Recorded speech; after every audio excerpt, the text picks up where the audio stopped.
Ang musika ay ang galing. Ang pagtugtog ng gitara ay sobrang astig.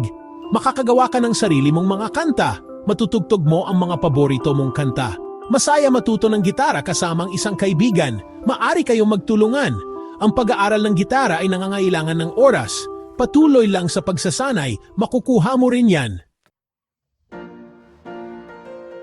Ito ang iyong gitara. Mayroon itong 6 na kuwerdas. Ito naman ang mga frets. Nasa league sila ng gitara. Ilagay ang iyong mga daliri sa mga frets para makagawa ng chords. Kalabitin ang mga kuwerdas para makagawa ng tunog.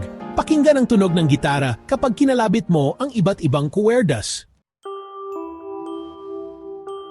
Mag-aral tayo ng isang simpleng kanta. Gagamit tayo ng 2 madaling chords. Ito ang C chord. Ilagay ang iyong mga daliri na ganito.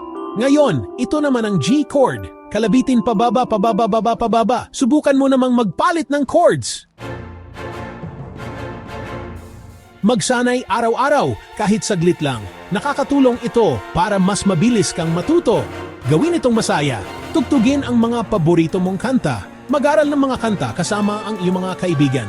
Ang galing mo, sige lang sa pagtugtog ng gitara at paggawa ng musika.